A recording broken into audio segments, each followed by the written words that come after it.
दुखियारी बूढ़ी माँ अपनी बहू को साथ ले राजा विक्रमादित्य के महल की तरफ चल पड़ती है। जब वे दोनों राजमहल के द्वार पर पहुंचे तो पहरेदार उन्हें रोक लेते हैं। तब बुढ़िया माई बोली, बेटा हम बहुत दुखियारे हैं और बड़ी आस लगाकर महाराज के पास आए हैं। हमारा उनसे मिलना बहुत जरूरी है। उन्हें कुछ देर वहां रुकने के लिए कहकर उनमें से एक सिपाही राजमहल के अंदर महाराज विक्रमादित्य के पास जाता है और उन्हें बताता है। राजा विक्रमादित्य बोले, उन्हें तुरंत सम्मान सहित यहाँ ले आओ। जब बुढ़िया और उसकी बहू दरबार में आए तो राजा विक्रमादित्य ने पूछा, कहो माई क्या तकलीफ है तुम्हें? तब बुढ़िया आंखों में अश्रु लिए अपने साथ बीती सारी घटना महाराज विक्रमादित्य को कह सुनाती है और कहती है, महाराज अब आप ही हमारी आखिरी उम्मीद हो, हमारी मदद कीजिए राजन। राजा विक्रमादित्य अपने राज्य में घटी इस दुखद घटना से बिल्कुल अनजान थे। बुढ़िया माँ के द्वारा जब उन्हें पता लगता है तो वो थोड़े चिंतित हो जाते हैं और कहते हैं, आप बिल्कुल भी चिंता मत कीजिए माई, आपके बेटे जहाँ कहीं भी होंगे मैं उन्हें खोजकर आप तक सही सलामत लाने की पूरी कोशिश करूंगा। राजा विक्रमादित्य का आश्वासन मिलने पर बुढ़िया माँ और उसकी बहू को कुछ राहत मिलती है। राजा विक्रमादित्य बोले, माई आप अपने घर लौट जाएं, भगवान ने चाहा तो जल्दी ही आपके दोनों बेटे आकर आपसे मिलेंगे। राजा विक्रमादित्य अगले दिन पूरी तैयारी कर अपने घोड़े पर सवार हो निकल पड़ते हैं दैत्य दंभिकासुर के ठिकाने की खोज में। चलते चलते वे भी उस साधु महाराज की कुटिया के पास पहुंच जाते हैं। सोचा कुछ देर सुस्ता लिया जाए। घोड़े से उतरकर जब राजा विक्रमादित्य कुटिया के अंदर जाते हैं तो उन्हें देखते ही महात्मा जी प्रसन्न हो जाते हैं और कहते हैं, आओ विक्रमादित्य, बहुत समय से तुम्हारा ही इंतजार था। साधु महाराज की बात सुन विक्रमादित्य चौंक जाते हैं। असमंजस में वे साधु बाबा के पास गए और उनके चरण छूकर उन्हें प्रणाम करते हुए बोले, हे साधु महाराज, अभी आपने कहा कि आपको मेरा ही इंतजार था, मैं उस बात को समझ नहीं पाया, कृपया मुझे और बताएं। तब महात्मा जी ने राजा विक्रमादित्य को शुरू से लेकर अब तक का सारा वृतांत कह सुनाया और बोले, बेटा विक्रमादित्य, मैं एक लंबे अरसे से तुम्हारी ही प्रतीक्षा कर रहा था, क्योंकि तुम ही हो जो उस दुष्ट के सभी प्रश्नों के उत्तर देने के साथ साथ उसे मल युद्ध में भी हराने की क्षमता रखते हो। बेटा उस दुष्ट दानव के कारण पता नहीं कितने ही घरों को ताला लग गया। हे वीर श्रेष्ठ, तुम्हारी बुद्धि उसके कपटी प्रश्नों का उत्तर देगी और तुम्हारी वीरता उसके अहंकार को चूर चूर करेगी। तुम्हारे ही हाथों से उसका अंत लिखा है। हे वीर सम्राट, अब तुम बिना देरी किए उस दुष्ट के पास जाओ और अंत कर दो उस नीच दानव का। महात्मा जी के वचन सुनकर राजा विक्रमादित्य के नेत्रों में क्रोधाग्नि प्रज्वलित हो उठी। महात्मा जी से आशीर्वाद ले उनके बताए मार्ग से वे उस धूर्त दानव की गुफा की ओर तेजी से चल दिए। हवा से बातें करते हुए अपने घोड़े की बदौलत राजा विक्रमादित्य कुछ ही देर में दैत्य दंभिकासुर की गुफा के सामने जा पहुंचे। एक बुढ़िया माँ की आस, एक सिद्ध महात्मा का दिव्य आशीष और अनगिनत लोगों की दुआएं ले राजा विक्रमादित्य दैत्य दंभिकासुर की गुफा के बाहर पहुंच जाते हैं। अपने घोड़े से उतरकर जब राजा विक्रमादित्य दानव की गुफा के द्वार के पास गया तो वहां उसने लखन और महेंद्र की पत्थर की प्रतिमा देखी। गुफा के प्रवेश द्वार पर खड़ी उन दो पत्थर की मूर्तियों को देखकर राजा का हृदय विषाद से नहीं बल्कि प्रतिशोध की ज्वाला से धधक उठा। राजा विक्रमादित्य ने गुफा के मुख पर खड़े होकर ऐसी भीषण गर्जना की कि पहाड़ की चट्टानें तक कांप उठीं। उठ कपटी राक्षस, तेरे अत्याचारों का हिसाब चुकता करने विक्रमादित्य आया है। जब राजा विक्रमादित्य की गर्जना भरी ललकार दैत्य दंभिकासुर के कानों में पड़ी तो वो सक पकाकर आंखों में क्रोधाग्नि लिए दहाड़ता हुआ गुफा से बाहर आता है और कहता है, आज कौन मूर्ख मेरे हाथों से मरने आया है? आज कौन सा कीड़ा, कौन धरती का बोझ है जो दंभिकासुर को ललकार रहा है?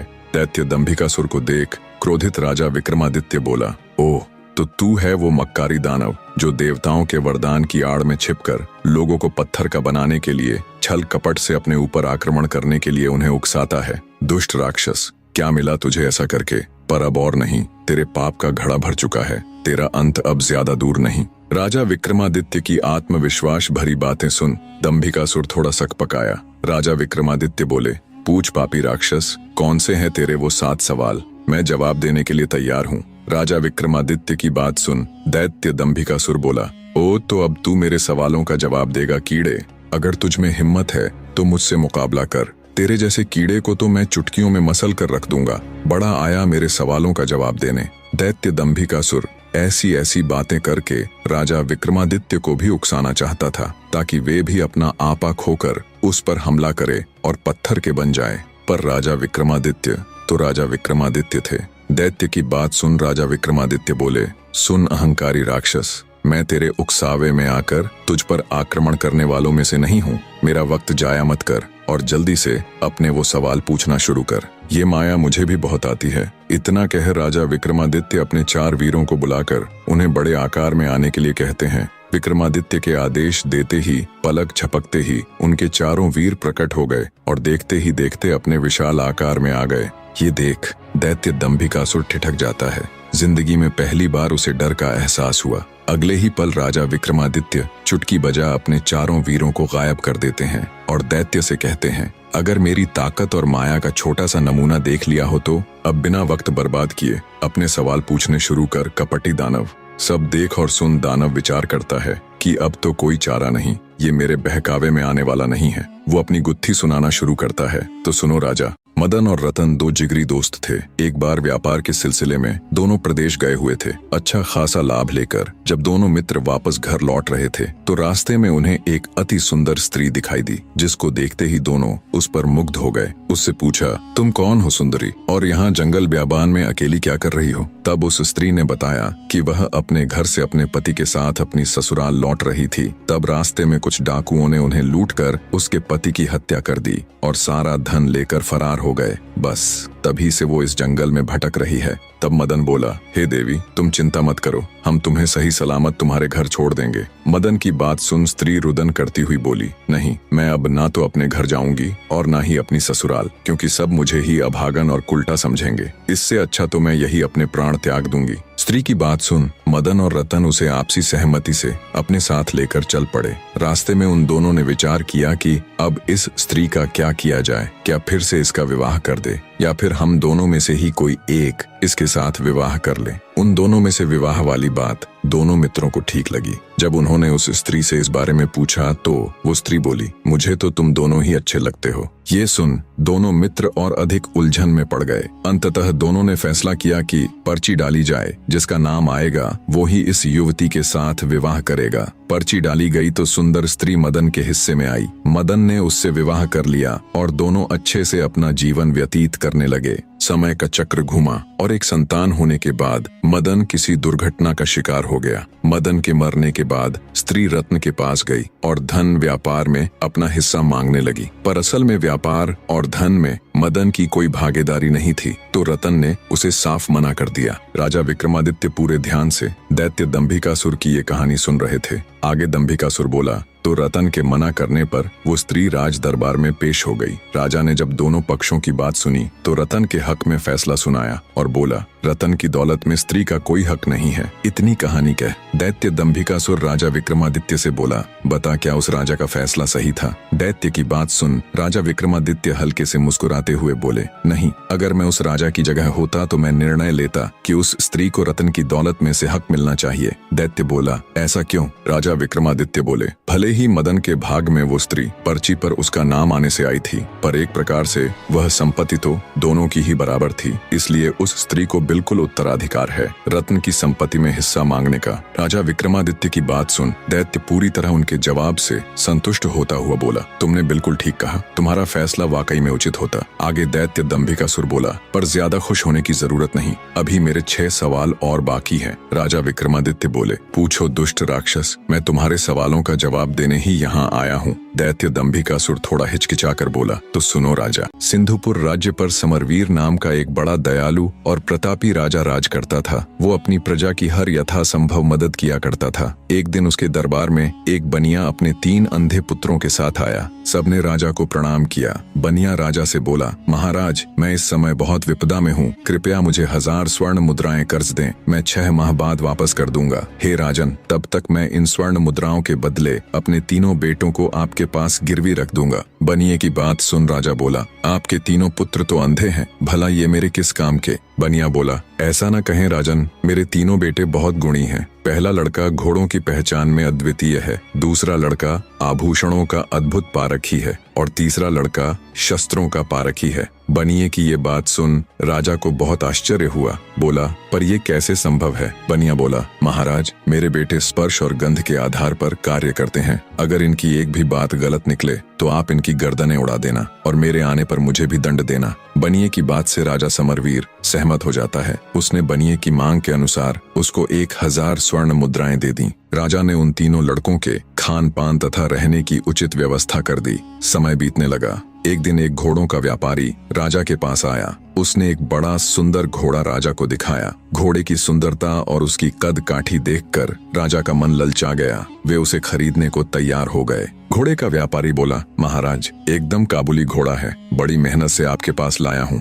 इसलिए इसके दाम थोड़े ऊंचे हैं अन्नदाता। घोड़े पर आसक्त राजा ऊंचे दामों पर भी उसे खरीदने के लिए तैयार हो गया। पर फिर अचानक राजा को बनिए के अंधे लड़के का स्मरण आया। बनिया कह रहा था, उसके लड़के को घोड़ों की अद्वितीय पहचान है, क्यों न उसे भी परख लिया जाए। राजा ने तुरंत हुक्म दिया, जाओ बनिए के बड़े पुत्र को बुला कर लाओ। तुरंत उसको पेश किया गया। राजा बोला, इस घोड़े को देखकर बताओ ये कैसा है। जो आज्ञा महाराज कह। बनिए का पुत्र टटोलकर घोड़े के पास गया और टटोलते हुए घोड़े को परखने लगा। एक अंधे को घोड़ा परखते देखकर सौदागर के साथ साथ वहां मौजूद हर कोई मंद मंद मुस्कुरा रहा था। भला अंधा घोड़े की क्या पहचान कर सकता है? लड़का घोड़े को सूंघने लगा तो सौदागर बोला, बस करो भाई, कहीं घोड़ा भी सूंघकर परखा जाता है भला। पर बनिए का लड़का अपने काम में लगा रहा। वो घोड़े पर हाथ फेर फेर कर उसको जगह जगह पर सूंघता रहा। फिर कुछ देर बाद अलग हटकर खड़ा हो गया। तो कैसा है ये घोड़ा? राजा ने जब पूछा तो वो बोला, राजन, यह घोड़ा भूल कर भी न खरीदें। राजा आश्चर्य से बोला, क्यों, क्या खराबी है इसमें? राजा की बात का जवाब देते हुए लड़का बोला, महाराज, हाथ कंगन को आरसी क्या, किसी को भी घोड़े के ऊपर बैठाकर परख लें। राजा ने तुरंत एक सैनिक को आदेश दिया। आदेश पाते ही सैनिक घोड़े पर बैठा और उसे चलाने लगा। कुछ दूर तक तो घोड़ा ठीक से चला, फिर घोड़े ने सैनिक को बुरी तरह पटक दिया और हिनहिनाने लगा। ये देख सौदागर आश्चर्यचकित रह गया और बोला, राजन, ये घोड़ा मेरे साथ ऐसा तो कभी नहीं करता। राजा कुछ कहता उससे पहले ही अंधा बोल उठा, तुम्हारे साथ क्या? हर ग्वाले के साथ ये ऐसा नहीं करेगा। तुम ग्वाले हो, गाय भैंस का रोजगार छोड़कर घोड़ों का व्यापार कर रहे हो। हैरान होता हुआ व्यापारी बोला, मैं ग्वाला हूँ, ये बात तुमको कैसे पता चली? अंधा बोला, यह घोड़ा तुम्हारे ही घर जन्मा है, इसके माँ बाप भी तुम्हारे पास ही थे। तुमने इस घोड़े को भैंस का दूध पिलाया है। इसकी महक लेते ही मैं समझ गया था, इसलिए मैंने महाराज को ये घोड़ा खरीदने से मना किया। सौदागर चकित रह गया। बनिए का अंधा लड़का एकदम सच कह रहा था। सौदागर ने हाथ जोड़कर राजा से क्षमा मांगी और चुपचाप अपने घोड़े को ले वहां से चला गया। सारा माजरा देख राजा उस बनिए के लड़के से बहुत प्रसन्न हुआ। उसने आदेश दिया, इसकी खुराक दुगुनी कर दी जाए और इसके रहने सहने का प्रबंध और अच्छे से कर दिया जाए। अब बनिए के तीनों लड़के बड़े ठाठ से राजा के यहाँ रहने लगे। एक दिन एक जौहरी राज दरबार में आया। उसने अनेकों प्रकार के हीरे जवाहरात राजा को दिखाने शुरू कर दिए। जौहरी के दिखाए कुछ हीरे राजा की बहुत पसंद आए। राजा ने तुरंत अपने सैनिकों को आदेश दिया कि बनिए के दूसरे लड़के को बुलाकर लाओ। बनिए का दूसरा अंधा लड़का आया। राजा ने उसे अपनी पसंद के हीरो को परखने के लिए कहा। वह लड़का टटोल कर परखने लगा। अधिक सुंदर दिखने वाले जवाहरात उसने अलग कर दिए और राजा से बोला, महाराज, आप भूल कर अलग किए गए हीरे जवाहरातों को न ले। अंधे लड़के की बात सुन राजा बोला, क्यों, क्या कमी है इनमें? कितने सुंदर तो हैं ये। अंधा बोला, माफ करे महाराज, पर ये बहुत अशुभ है, खासकर ये लाल। महाराज, ये इतना अशुभ है कि जो कोई भी इसे खरीदता है, जिस किसी के भी पास ये जाता है, उसको बहुत बड़ा नुकसान हुआ है। या तो उनके घर में आग लग गई या फिर सब चोरी हो गया। कुछ परिवारों में तो उनके सदस्य तक मृत्यु को प्राप्त हो गए सरकार। और ये बात ये जौहरी भी अच्छे से जानता है। इतना सुनते ही जौहरी को काटो तो खून नहीं, वो तुरंत वहां से उठकर भागने लगा तो मौजूद राजा के सिपाहियों ने उसे तुरंत पकड़ लिया। जौहरी हाथ जोड़कर बोला, मुझे क्षमा कर दे महाराज, मुझसे बहुत बड़ी गलती हो गई जो मैं आपके पड़ोसी राजा के कहने पर इन अशुभ रत्नों को लेकर आपके पास चला आया। राजा के गुस्से का कोई ठिकाना नहीं था। उसने तुरंत उस जौहरी को कैद खाने में गिरवा दिया और बनिए के मध्यम वाले लड़के से खूब खुश हुआ, उसकी खूब तारीफ की और आदेश दिया कि इसकी भी खुराक दुगनी कर दी जाए। दो अंधे लड़के अपनी अपनी कारीगरी में सफल हो चुके थे। सबसे बड़े वाले ने अंधा होते हुए भी घोड़े को सूंघकर राजा को एक खराब घोड़ा लेने से बचाया, तो मध्यम वाले ने हीरों को टटोलकर उसे शापित हीरे लेने से बचाया। इसी प्रकार एक दिन राज दरबार में शस्त्र विक्रेता आया और बनिए का तीसरा यानी सबसे छोटा लड़का भी परीक्षा में सफल रहा। उसने भी सिर्फ काम आने वाले बेहतरीन हथियारों को ही राजा के लिए चुना। राजा छोटे वाले से भी बहुत खुश हुआ। उसने हमेशा की तरह आदेश दिया कि इसकी खुराक भी दुगुनी कर दो। कुछ समय बाद एक दिन तीनों अंधे लड़कों का पिता बनिया वापस आ गया। उसने राजा से लिया हुआ सारा आरण वापस कर दिया और अपने तीनों लड़कों को लेकर वापस जाने लगा। तब राजा बनिए से बोला, तुम इन तीनों लड़कों के बाप हो, तुम्हारा क्या गुण है? राजा की बात सुन बनिया बोला, मैं आदमी की पहचान कर सकता हूँ। उसकी बात सुन राजा बोला, ओह अच्छा, तो फिर बताओ हमारी पहचान क्या है? ये सुन बनिया एक बार तो झिझका, फिर राजा की आंखों में आंखें डालते हुए बोला, आप नानाबाई की औलाद हैं। कहानी को बीच में रोककर आपको बता दूं कि उस समय समाज में जाति और पेशे के आधार पर ऊंच नीच का बहुत भेदभाव होता था। बनिए ने राजा के पूर्वजों को नानबाई यानी एक रोटी या ब्रेड बनाने वाले के वंशज कहकर यह जताने की कोशिश की कि राजा किसी राजवंश से नहीं बल्कि एक साधारण पृष्ठभूमि से आया है। फिर से कहानी में चलते हैं। आगे बनिया बोला, जब भी मेरे लड़कों ने अपनी अद्वितीय पहचान दिखाते हुए कोई अद्भुत कार्य किया तो आपने उन्हें कोई पुरस्कार न देकर हर बार उनकी खुराक यानी खाना ही बढ़ाया है। इतना सुनते ही राजा के पूरे तन बदन में आग लग गई। क्रोध में अंधे राजा ने हुक्म देकर न सिर्फ बनिए को बल्कि उसके तीनों पुत्रों को भी मौत के घाट उतरवा दिया। इतनी कहानी कह दैत्य दंभिकासुर राजा विक्रमादित्य से बोला, बताओ बनिए को उसके लड़कों समेत मारने वाला राजा पाप का भागी बना या नहीं? राजा विक्रमादित्य बोले, खून का असर भला कभी जा सकता है क्या? बनिए को समझदारी से काम लेना था, अपने कारण वह बेटों समेत मौत की गोद में समा गया। इसमें पाप का भागी राजा नहीं बल्कि वो बनिया ही था। राजा विक्रमादित्य की बात सुन दैत्य दंभिकासुर बोला, तुमने बिल्कुल ठीक कहा विक्रमादित्य। इतना कह दैत्य चुप हो जाता है। उसे अनुभव होता है जैसे उसके हर सवाल के जवाब के साथ उसकी शक्ति कम होती जा रही है। उसने देवताओं को प्रसन्न कर जो वरदान लिया था उस कारण वो गुत्थियों के दिए गए सही जवाबों को झुठला भी नहीं सकता था। उसके चेहरे पर डर और गहरी सोच देख राजा विक्रमादित्य बोले, क्या हुआ दुष्ट राक्षस, अब किस सोच में पड़ गया? इतना अगर तू पाप करने से पहले सोच लेता तो आज इस दिन की नौबत ही नहीं आती। अपना अगला सवाल पूछ पापी दानव। राजा विक्रमादित्य की बात सुन दैत्य दंभिकासुर बोला, भूलो मत विक्रमादित्य, अभी मेरे 5 सवाल और बाकी है। तुमने अगर एक भी सवाल का सही जवाब नहीं दिया तो तुम तुरंत पत्थर के बन जाओगे। इतना कह दैत्य अपनी अगली गुत्थी कहना आरंभ करता है। तो सुनो राजा, एक इच्छाधारी नाग नागिन जंगल में मनुष्य रूप में प्रेम लाभ कर रहे थे। दोनों अपनी काम क्रीड़ा में मशगूल थे। तभी एक मृग का पीछा करते हुए एक राजा उधर आ निकला। जैसे ही उसने शिकार करने के लिए मृग का निशाना साध उस पर तीर छोड़ा तो मृग भाग निकला और राजा के द्वारा छोड़ा हुआ वो तीर सीधा मनुष्य रूपी उस नाग की छाती में जा लगा। जैसे ही वो तीर नाग को लगा, सहम कर नाग नागिन ने तीर की दिशा में देखा तो घोड़े पर बैठा हुआ राजा उन्हें दिखाई दिया जिसके हाथ में तीर कमान था। सारा माजरा समझते उन्हें देर न लगी। उधर राजा भी अपने घोड़े पर बैठा ये सब देख रहा था कि उसका तीर मृग को न लगकर एक मनुष्य के सीने में जा लगा। राजा एकदम सन्न सा बैठा रह गया। सोचा, इस घनघोर जंगल में ये आदमी और औरत कहाँ से आ गए? तीर लगने के कुछ देर बाद ही वो इच्छाधारी नाग अपनी नागिन की गोद में दम तोड़ देता है। ये देखते ही नाग के वियोग में नागिन के मुख से दर्द भरी जोरदार चीख निकली। पूरा जंगल उसकी चीख से थर्रा उठा। रोती बिलखती नारी को देख असमंजस और अपराध बोध से घिरा राजा जब अपने घोड़े से उतर उनकी तरफ चलता है तभी उसने देखा मृत्युप्रांत मनुष्य रूपी इच्छाधारी नाग अपने असली रूप में आ जाता है। ये देख राजा के पैरों नीचे से जमीन खिसक जाती है। उसे समझते देर न लगी कि ये तो इच्छाधारी नाग नागिन का जोड़ा था। अपने मरे हुए नागपति को अपने गले में टांगे नागिन जोर जोर से रुदन करती हुई भयंकर गर्जना के साथ बोली, हे पापी मनुष्य, आज जिस प्रकार मैं अपने पति के वियोग में तड़प रही हूँ, एक दिन तेरी पत्नी भी तेरे वियोग में ऐसे ही तड़पेगी। ये सुनते ही राजा का चेहरा एकदम फीका पड़ गया। वो नागिन से बोला, हे नागिन, मुझे क्षमा करे, मैंने तुम्हें नहीं देखा, मुझसे बहुत बड़ी भूल हो गई।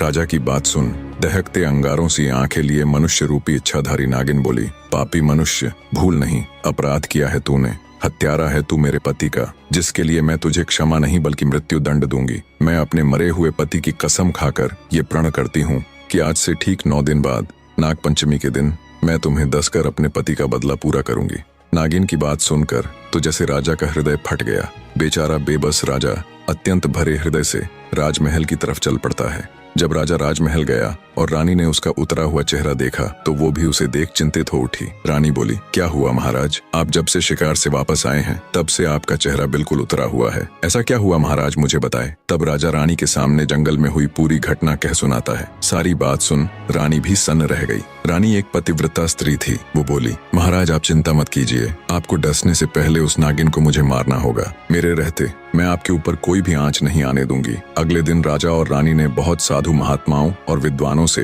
अपनी इस समस्या को साझा किया, पर कहीं से भी उन्हें संतोषजनक हल नहीं मिला। किसी ने कुछ उत्तर दिया तो किसी ने कुछ करने को कहा। इन्हीं सब में 8 दिन गुजर जाते हैं। आज वो 9वां यानी नाग पंचमी का दिन था, जिस दिन वो नागिन राजा को डसने के लिए आने वाली थी। आज इच्छाधारी नागिन के बदले का दिन था। आज वो नागिन राजा को डसकर अपने पति की हत्या का बदला लेने वाली थी। राजमहल में तो जैसे मातम सा पसरा हुआ था।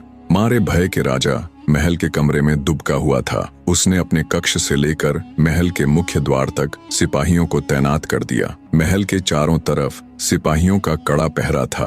तभी भिक्षा के लिए एक सिद्ध महात्मा जी राजमहल पधारे। महल में पसरा हुआ मातम देख जब महात्मा जी ने द्वारपालों से कारण पूछा तो द्वारपाल ने सारा किस्सा महात्मा जी को कह सुनाया। द्वारपाल की बात सुन महात्मा जी बोले, तुम मुझे फौरन अपनी रानी के पास ले चलो। तब एक द्वारपाल अंदर गया और उसने महारानी को बाहर उस महात्मा के आने का किस्सा बताया। द्वारपाल की बात सुन महारानी खुद ही राजमहल के द्वार पर गई और सम्मान पूर्वक महात्मा जी को राजमहल के अंदर ले आई। उन्हें अच्छे से जलपान कराया और हाथ जोड़कर बोली, हे साधु बाबा, आप हमारी विपत्ति से भली भांति परिचित हो चुके हैं, अब आप ही कोई युक्ति बताएं महाराज। महारानी की बात सुन साधु जी बोले, सुनो बेटी, इसका एक उपाय तो है पर पक्का नहीं है कि वो इच्छाधारी नागिन तुम्हारे पति को छोड़ ही देगी। साधु की बात सुन महारानी बोली, कृपया हमें बताए साधु महाराज, वो क्या उपाय है। तब साधु बाबा ने बताना आरंभ किया, सुनो बेटी, सबसे पहले तो ये महल के चारों ओर जो इतना सख्त पहरा है इसे हटवा दो। जितने भी सिपाही राजा की सुरक्षा में तैनात है उन्हें भी वहां से हटा दो। साधु जी की ये बात सुन महारानी के मन में सवाल तो पैदा हुआ, पर उसने महात्मा जी को उनकी बात के मध्य टोकना उचित नहीं समझा। आगे साधु बाबा बोले, बेटी वो कोई साधारण नागिन नहीं है, बल्कि एक इच्छाधारी नागिन है जो किसी का भी रूप ले सकती है, किसी भी द्वारपाल या सिपाही का। जब वो महल के बाहर इतना कड़ा पहरा देखेगी तो अवश्य ही राजा महाराज को क्षति पहुंचाने की कोशिश करेगी। आगे साधु महाराज बोले, बेटी आज नाग पंचमी का दिन है, तुम सूर्यास्त से लेकर मध्य रात्रि तक बिल्कुल अपने पति के कक्ष के सामने बैठकर नाग देवता की पूजा करना। अब जल्दी से सिपाहियों को जंगल भेज, वहां से सांप के छोटे छोटे बच्चों को मंगवा लो और राजा के कक्ष से लेकर महल के मुख्य द्वार तक थोड़ी थोड़ी दूरी पर छोटे बच्चों को बैठा देना, जो जंगल से लाए गए सांप के छोटे बच्चों को दूध पिलाएंगे। और अंतिम और सबसे जरूरी कार्य, महल के मुख्य द्वार से राजा के कक्ष तक सुगंधित फूल बिछवा दो। इतनी युक्ति बता। साधु बाबा बोले, बेटी बस एक यही रास्ता है जिससे उस इच्छाधारी नागिन का हृदय पिघल सकता है। कहते हैं बैरी यानी शत्रु का आदर करना चाहिए। इतनी बात बता साधु महाराज महल से चले जाते हैं। रानी ने साधु के बताए अनुसार ही सारी व्यवस्था कर दी। राजा की सुरक्षा में तैनात सभी सैनिकों को हटा दिया। महल के चारों ओर से भी सिपाहियों का पहरा हटवा दिया। राजा कक्ष से लेकर महल के मुख्य द्वार तक ताजे सुगंधित फूल बिछवा दिए और खुद राजा के कक्ष के द्वार पर बैठकर नाग देवता की पूजा करने लगी। जब रात्रि का पहला पहर शुरू हुआ तो वो इच्छाधारी नागिन राजा से अपने पति की हत्या का बदला लेने के लिए आई। नागिन राजा को डसकर उसे मारने के लिए जब राजमहल के मुख्य द्वार से अंदर जाती है तो वो दंग रह जाती है। उसने देखा महल के मुख्य द्वार से महल के अंदर तक अत्यंत खूबसूरत और नाना प्रकार के सुगंधित फूल रास्ते में बिछाए गए हैं। फूलों के स्पर्श और उनकी महक से नागिन मंत्रमुग्ध होती हुई आगे बढ़ती है और सोचती है, मैं तो ये सोच कर आई थी कि राजा को पहले ही उसे मारने का तय दिन बताने के कारण बहुत सख्त पहरा होगा। चप्पे चप्पे पर राजा के सैनिक शस्त्रों सहित खड़े होंगे, पर उसे तो कहीं एक भी सिपाही नजर नहीं आया।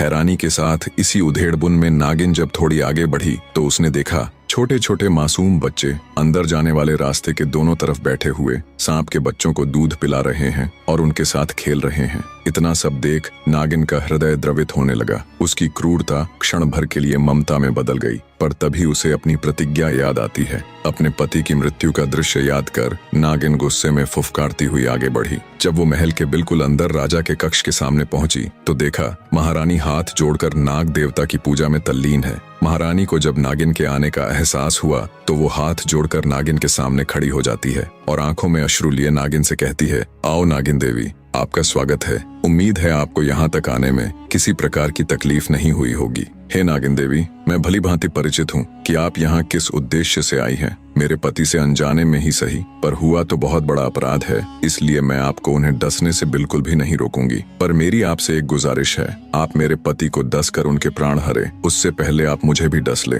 मैं एक पतिव्रता स्त्री हूँ, मैं ये कदापि नहीं देख सकती कि मेरे जीते जी मेरे पति को कुछ भी हो जाए। इतनी कहानी कह दैत्य दंभिकासुर राजा विक्रमादित्य से पूछते हैं, बताओ विक्रमादित्य, क्या वो नागिन राजा को डसकर अपने मरे हुए पति की खाई हुई कसम पूरी कर अपनी प्रतिज्ञा निभाएगी या नहीं? दोस्तों, कहानी में आगे बढ़ने से पहले और राजा विक्रमादित्य का जवाब सुनने से पहले ये सवाल आप सबके लिए भी है। दैत्य दंभिकासुर के प्रश्न का जवाब देते हुए राजा विक्रमादित्य बोले, नहीं दुष्ट राक्षस, वो नागिन राजा को नहीं डसेगी, क्योंकि जब उसने महल में प्रवेश करते समय अपना सत्कार देखा और नन्हे बच्चों को छोटे सांपों को दूध पिलाते देखा तो उसका हृदय तो पहले ही पिघल चुका था। बाकी बचा खुचा गुस्सा भी रानी की पतिव्रता देखकर पिघल गया। आखिर थी तो वो भी एक औरत ही। बदले की सीमा से पतिव्रत बहुत आगे निकल गया। और रही बात मरे हुए पति की कसम खाकर बदले की प्रतिज्ञा की, तो नागिन ने पास ही जल रहे पूजा के हवन कुंड में खुद को झोंक कर अपने प्राण त्याग दिए। अब ना वो जिंदा रहेगी और ना उसे अपनी प्रतिज्ञा पूरी करनी पड़ेगी। विक्रमादित्य का जवाब सुन दैत्य दंभिकासुर निराश होते हुए बोला, तुमने ठीक कहा, तुम वाकई में बहुत बुद्धिमान हो राजा विक्रमादित्य, पर अभी भी मेरे 4 सवाल बाकी हैं। कहानी का तीसरा यानी अंतिम अध्याय भी बहुत जल्दी लेकर आएंगे। बने रहे मेरे लाडले दर्शकों।